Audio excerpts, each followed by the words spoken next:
तो traumatic brain injury एक ऐसी कंडीशन है जिसमें हमारी ब्रेन को इंजरी होती है। किसी भी तरह की क्षति होती है तो उस केस में हम उसको ट्रॉमेटिक ब्रेन इंजरी बोलते हैं। अब ये किसी भी तरह से हो सकती है, या तो एक्सीडेंट से हो सकती है, या फिर हेड टू हेड कोलिजन की वजह से हो सकती है, या कोई हाइट से अगर फॉल होता है, हाइट से कोई गिर जाता है, तो अगर सर के बल गिरता है तो सर पे चोट होती है, उसके कारण ब्रेन में जो इंजरी होती है उसे हम सिंपल भाषा में ट्रॉमेटिक ब्रेन इंजरी बोलते हैं। अब ये ट्रॉमेटिक ब्रेन इंजरी काफी घातक हो सकता है और इसके कई प्रकार होते हैं। तो इसलिए मैं सजेस्ट करता हूँ कि कभी भी ऐसा कुछ हो तो तुरंत से तुरंत नजदीकी अस्पताल में ले जाना पेशेंट को बहुत जरूरी है। ट्रॉमेटिक ब्रेन इंजरी वैसे तो तीन प्रकार की होती है: mild, moderate and severe. Mild traumatic injury में पेशेंट जो है वो कॉन्शियस रहेगा, ओरिएंटेड रहेगा, मीन्स पेशेंट जो है बात कर पाएगा, वो होशो आवाज में रहेगा, लेकिन उसको कुछ सिम्टम्स हो सकते हैं, जैसे उल्टी हो सकती है, नाक या कान से खून निकल सकता है, उसको हो सकता है कि दौरा भी आया हो, लेकिन उस टाइम वो होश और आवाज में है, बात कर पा रहा है, तो उस केस में हम उसको बोल सकते हैं कि माइल्ड ट्रॉमेटिक इंजरी हुई है। मॉडरेट केस में ये हो सकता है कि पेशेंट को थोड़े ज्यादा सिम्टम्स होते हैं और पेशेंट जो है पूरी तरह से होश आवाज में नहीं होता है, अच्छे से बात नहीं कर पाता है, उससे कुछ पूछा जाए तो अच्छे से रिस्पॉन्ड नहीं कर पाता है। तो उस केस में हम तुरंत से तुरंत हमें इलाज करना जरूरी है। तुरंत से तुरंत उसका सीटी स्कैन ब्रेन कराना बहुत जरूरी है, ताकि देखना है कि ब्रेन में कितनी इंजरी है।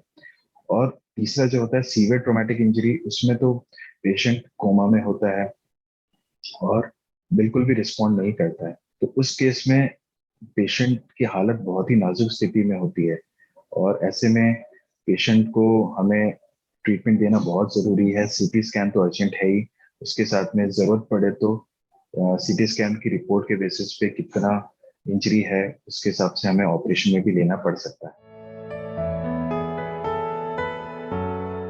कैटेगरी में इसके हिसाब से नुकसान ये हो सकता है कि ब्रेन की जो नसें हैं, ब्रेन की जो वेसल्स हैं, ब्लड वेसल्स जिसे हम बोलते हैं, तो वो फट सकती हैं। उसके फटने की वजह से ब्रेन हैमरेज हो सकता है, ब्रेन के किसी भी हिस्से में ब्लड कलेक्ट हो सकता है, उसके वजह से ब्रेन का जो प्रेशर है, अंदर का जो प्रेशर है वो काफी बढ़ जाता है, और बढ़े हुए प्रेशर की वजह से हमारे जो ब्रेन का जो वाइटल एरिया है वो अफेक्ट हो जाता है, और उसके वजह से हमारे जो नॉर्मल फंक्शंस है वो अफेक्ट हो जाते हैं। और इसके अलावा पर हमारे ब्रेन के ऊपर एक बोन की लेयर होती है जिसे हम स्कल बोलते हैं, तो स्कल में भी इंजरीज हो सकती हैं। स्कल में हम बोल सकते हैं डिप्रेस फ्रैक्चर भी हो सकता है, और उसकी वजह से पेशेंट को और दिक्कत आ सकती है। इसके जो सिम्टम्स होते हैं वो समझना बहुत ही जरूरी है, और अगर ये सिम्टम्स हम पहचान में आ जाए जल्दी से जल्दी तो हम तुरंत से तुरंत हॉस्पिटल में ले जाके पेशेंट की जान बचा सकते हैं। इसमें बेसिकली ये सिम्टम्स रहेंगे कि पेशेंट को एक तो बहुत ज्यादा वॉमिटिंग होगी, बहुत ज्यादा उल्टियां होंगी। अगर दो से ज्यादा बार उल्टी होती है तो वो एक रिस्क फैक्टर है। अगर एक्सीडेंट के टाइम पेशेंट जो है बेहोश हो जाता है, बहुत देर तक बेहोश रहता है, तो वो भी एक बहुत ही इंपॉर्टेंट सिम्टम है। तीसरी चीज ये है कि एक्सीडेंट के बाद तुरंत उसको दौरे पड़ने लग जाते हैं, हाथ पैर ऐसे हिलने लग जाते हैं, मुंह से झाग निकलने लगता है, या फिर अपने आप पेशेंट जो है यूरिन पास कर देता है, तो वो भी एक बहुत ही मेजर रिस्क फैक्टर है। और चौथा सबसे इम्पोर्टेंट है नाक या कान से खून निकलना।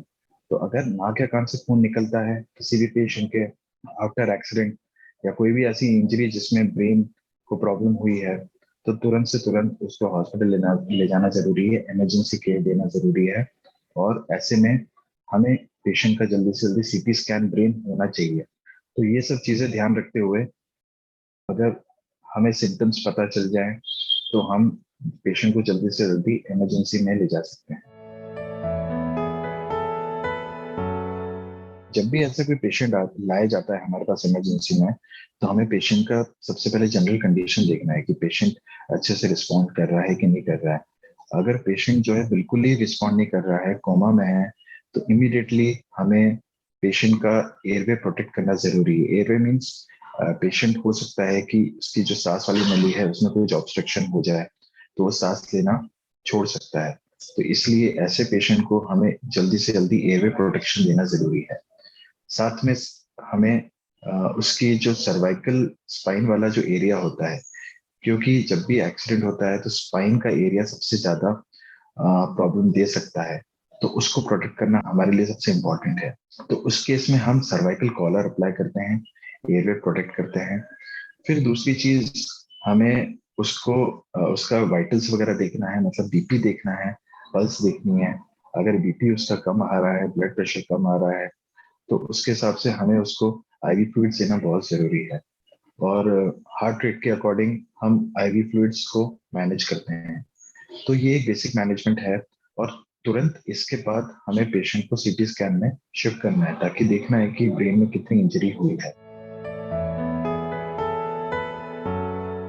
ऐसे पेशेंट्स का हम कुछ बोल नहीं सकते कि कितना टाइम लगेगा, लेकिन अगर ब्रेन में बहुत ही सीवियर टाइप की ट्रॉमेटिक ब्रेन इंजरी हुई है तो पेशेंट को बहुत ही लंबा टाइम लग सकता है रिकवर होने में।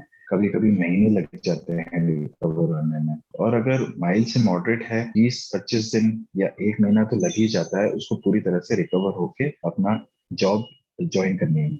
ये सब डिपेंड करता है कि पेशेंट कितनी देर में इमरजेंसी में आ गया है या हॉस्पिटल में आ गया है। अगर बहुत देर लगती है पेशेंट को आने में तो उसकी कंडीशन वर्सन हो सकती है। माइल्ड मॉडरेट कैटेगरी वाले जो पेशेंट है वो सीवियर में भी जा सकते हैं। तो इसलिए सबसे इम्पोर्टेंट मेरे लिए वही है कि इन सिम्टम्स को पहचानना जरूरी है कि ट्रॉमेटिक ब्रेन इंजरी में क्या होता है। उसके अकॉर्डिंग हमें पेशेंट को तुरंत से तुरंत इमरजेंसी में आके इलाज करवाना बहुत जरूरी है। सबसे सिंपल सी चीज है, ब्रेन ही हमारा बॉडी का मेन ऑर्गन होता है।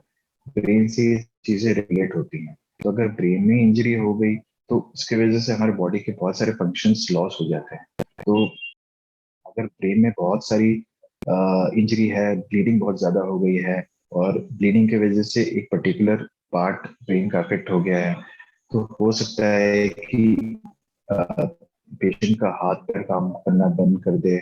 पेशेंट का डिपेंड करता है इंजरी कितने लेवल की है, तो उसका नीचे का हिस्सा काम करना कभी कभी बंद कर सकता है, और भी दिक्कत हो सकती है। उसके अलावा पेशेंट अपनी जो नॉर्मल लाइफ है वो नहीं जी पाता है, अपना जॉब उसको छोड़ना पड़ेगा ऐसी कंडीशंस में, और अपने साथ साथ फैमिली के लिए भी एक बर्डन बन सकता है।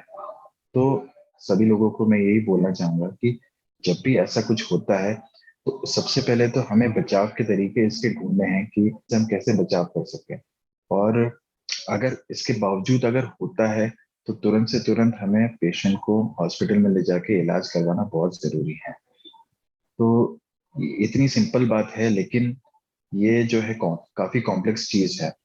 और लोग नॉर्मली इसके प्रिवेंशन पे ज्यादा ध्यान देते नहीं है। तो इस तरह से हमें इमरजेंसी में इसका मैनेजमेंट करना है। और ट्रॉमेटिक ब्रेन इंजरी बहुत ही सीवियर इंजरी है।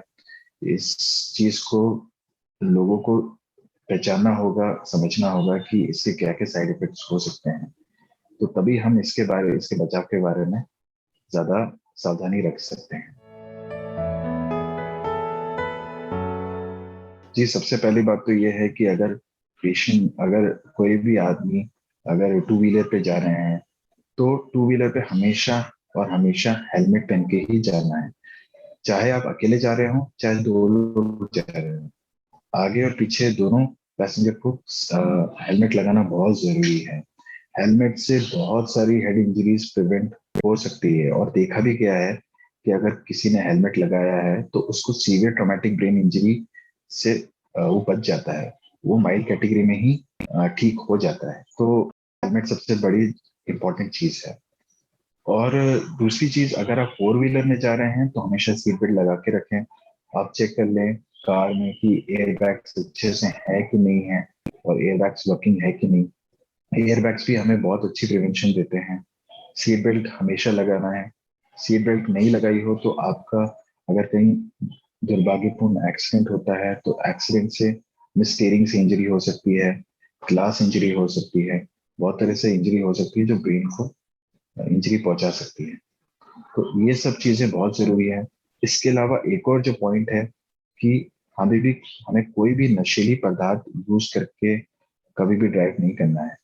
ना तो नशीली पदार्थ यूज करके ड्राइव करना है, ना बिफोर ड्राइविंग हमें कोई अल्कोहल या और कोई नशे वाली चीज लेके जाना है, क्योंकि अगर ऐसा है तो हमारी गाड़ी का बैलेंस बिगड़ सकता है और एक्सीडेंट बहुत कॉमनली हो जाता है।